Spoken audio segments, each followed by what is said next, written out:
Yang pertama di situ ada HTML ya.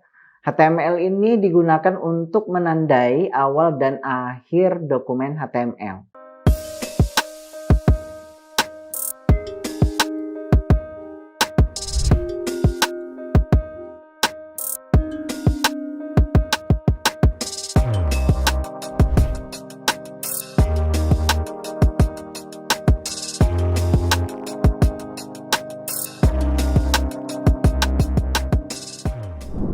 Assalamualaikum warahmatullahi wabarakatuh. Selamat datang di channel Kuliah Teknokrat.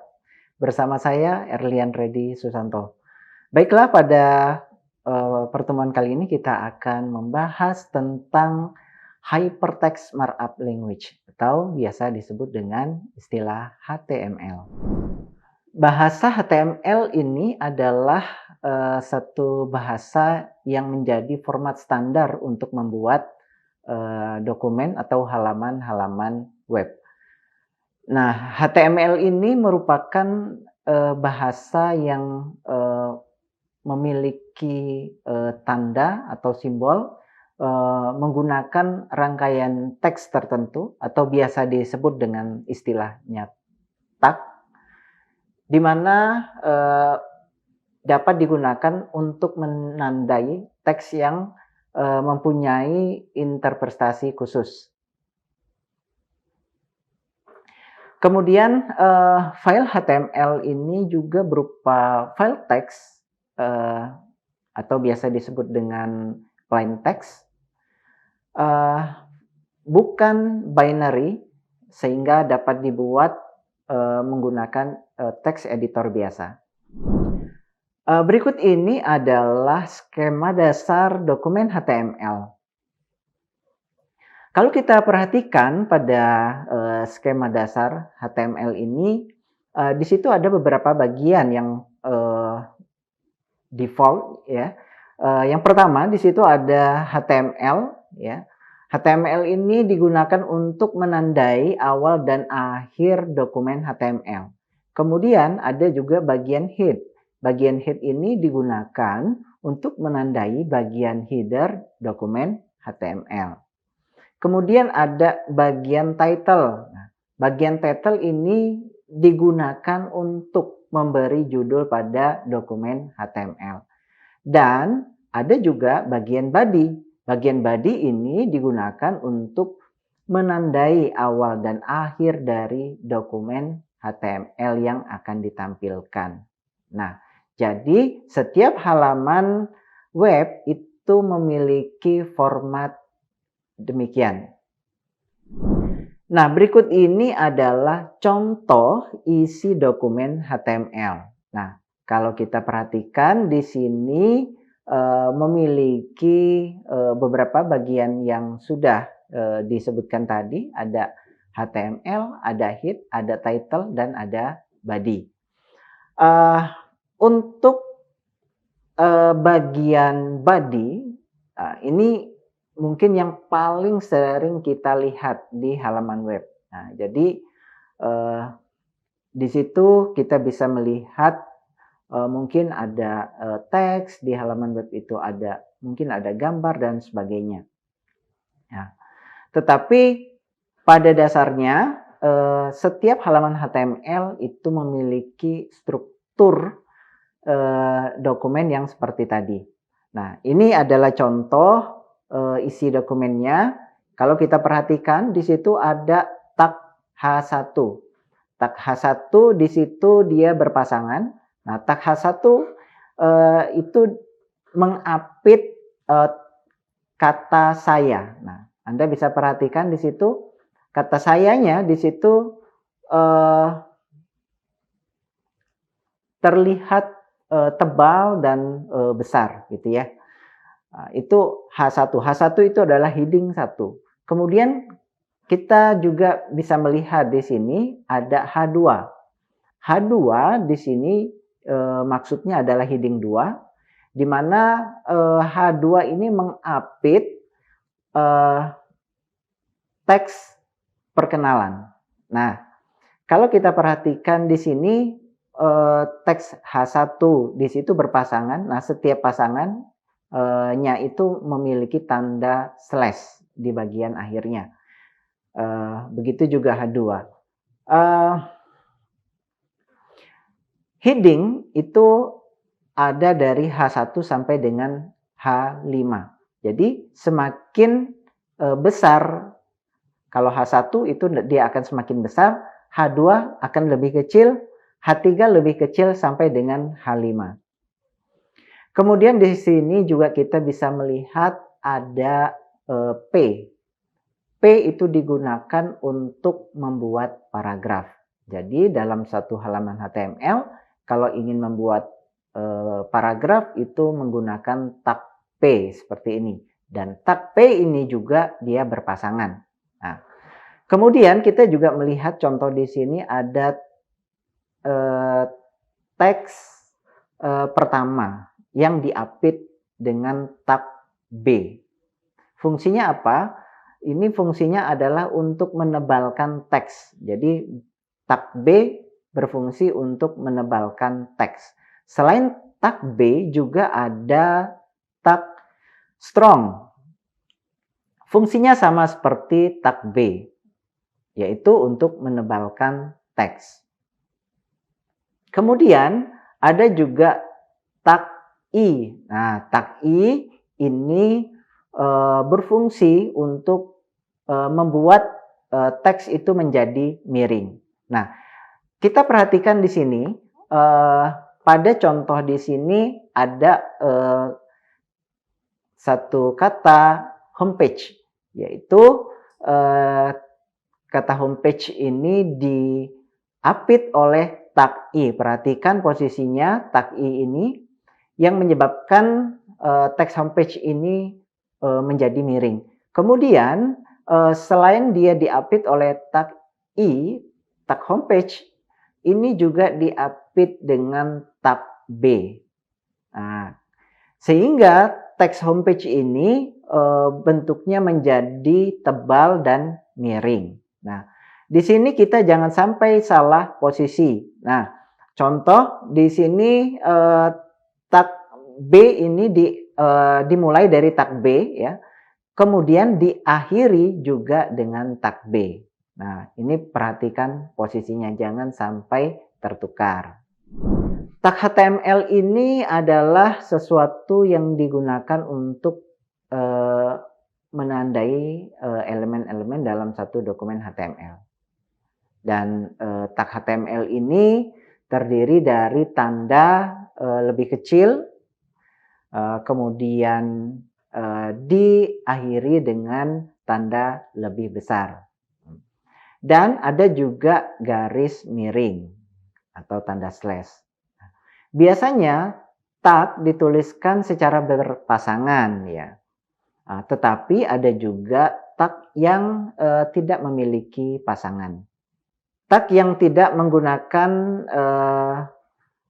tanda garis miring atau tanda slash adalah biasanya tag pembuka atau awal elemen. Sedangkan tag yang mengandung garis miring adalah tag penutup atau akhir dari elemen. Nah, jenis tag HTML ini terbagi menjadi dua jenis ya. Yang pertama adalah container, kemudian yang kedua adalah standalone tag. Nah, untuk tag container ini cara penulisannya dengan cara berpasangan. Nah, sehingga tag ini memiliki tag pembuka dan juga tag penutup. Nah, contohnya tadi ada body. Nah, body ini dia berpasangan. Kemudian juga ada tag B untuk menebalkan ya. Ini juga dia berpasangan. Kemudian ada tag I. Tag ini juga berpasangan dan sebagainya. Kemudian ada tag HTML yang standalone atau berdiri sendiri. Jadi tag ini tidak memiliki penutup tag ya. Tag ini biasanya memiliki fungsi menempatkan sebuah elemen pada halaman website. Nah, ini contohnya ada tag IMG atau image. Ini untuk menampilkan gambar. Kemudian juga ada tag BR. Ya.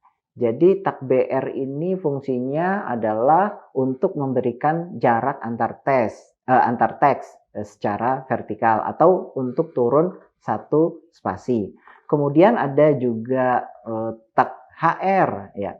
Tag HR ini digunakan untuk membuat garis secara vertikal atau biasa disebut dengan horizontal rule. Nah, jenis tag HTML ini secara fungsional ini ada tag dasar, kemudian tag pemformatan, ada tag computer output, kemudian juga ada tag citation, quotation, kemudian tag definition ya. Kemudian juga ada tag link dan ada juga tag image. Nah, di sini kita bisa melihat ada beberapa contoh tag dasar ya. Tag dasar ini kalau kita lihat di sini ada di situ HTML ya. Tag HTML itu adalah tag dasar. Jadi setiap halaman web pasti memiliki tag ini. Kemudian tag body. Tag body ini juga termasuk tag dasar seperti tag HTML. Setiap halaman web pasti memiliki tag ini. Kemudian juga ada tag H1, kemudian ada tag P, dan sebagainya. Nah, di sini kalau kita lihat ini adalah termasuk tag-tag dasar ya. Kemudian ada tag pemformatan ya. Contohnya ada tag B. Tag B ini dapat digunakan untuk menebalkan teks. Selain tag B juga ada tag strong. Tag strong ini juga dapat digunakan untuk menebalkan teks. Kemudian ada tag big. Nah, tag big ini untuk membesarkan teks sehingga ukurannya menjadi lebih besar. Selanjutnya ada tag EM. Tag EM ini dapat digunakan untuk memiringkan teks. Selain tag EM juga ada tag I yang fungsinya kira-kira sama. Kemudian ada juga tag small. Tag small ini dapat digunakan untuk membuat teks itu menjadi lebih kecil ukurannya. Kemudian ada juga tag U. Nah, tag U ini dapat digunakan untuk membuat teks itu memiliki garis bawah.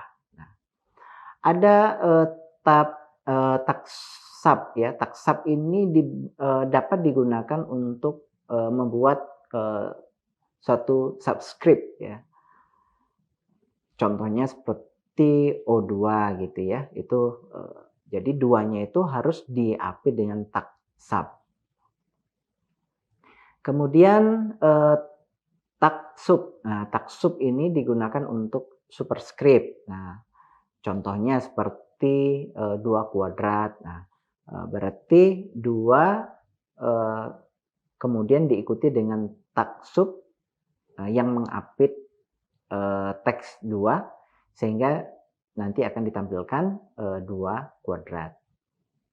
Kemudian ada juga tags-tags yang lainnya. Kemudian ada tag komputer output. Nah, pada tag komputer output ini contohnya ada kode. Nah, kode ini digunakan untuk membuat definisi teks komputer code ya.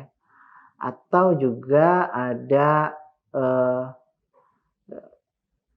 KBD ya. Tag KBD ini digunakan untuk mendefinisikan teks keyboard ya. Kemudian juga ada tag sum digunakan untuk mendefinisikan contoh ya kode komputer.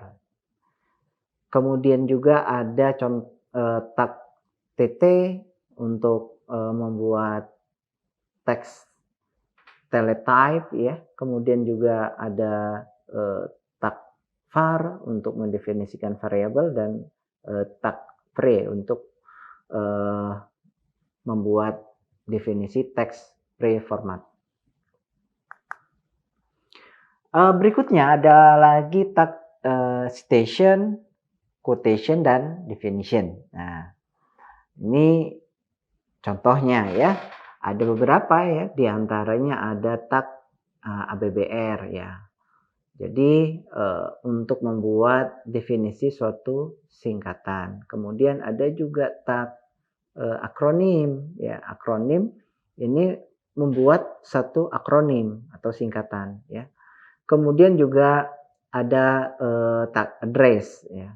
Tag address ini digunakan untuk pendefinisian penulisan alamat ya.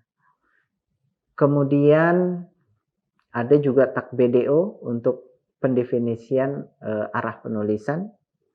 Kemudian ada tag block quote ya. Block quote itu digunakan untuk membuat definisi panjang quotation ya. Kemudian juga ada tag Q ya. Tag Q ini untuk pendefinisian quotation yang pendek ya. Kemudian ada tag cite ya untuk membuat citasi, dan juga ada tag DFN untuk membuat definisi istilah ya. Kemudian ada tag link ya. Tag link ini digunakan untuk membuat hyperlink. Nah, tag link ini yang berfungsi untuk menghubungkan antar halaman ya. Misalkan ada halaman satu dengan halaman yang lain, maka untuk menghubungkannya ini menggunakan tag A ini. Biasanya diikuti dengan href. Berikutnya ada tag image. Nah, tag image ini ada beberapa macam ya yang sering digunakan. Ini yang paling sering sekali digunakan tag image ini. Yang pertama adalah tag img. Nah, ini berfungsi untuk membuat sebuah image dalam satu dokumen. Nah, image-nya bisa beberapa macam ya. Misalkan ada format JPG, format PNG, dan format GIF yang dapat ditampilkan menggunakan tag img ini. Kemudian juga ada tag map. Nah, tag map ini digunakan untuk mendefinisikan sebuah image map. Nah, berikutnya ada tag area. Nah, tag area ini digunakan untuk mendefinisikan suatu area dalam sebuah image map.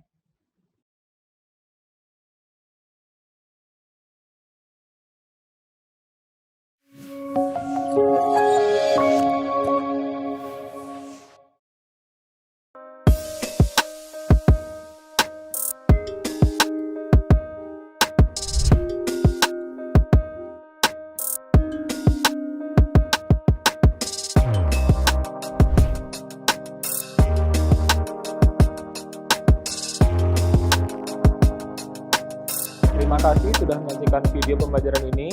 Jangan lupa like, komen, dan subscribe, serta nyalakan tanda loncengnya agar kalian tidak ketinggalan informasi update lainnya.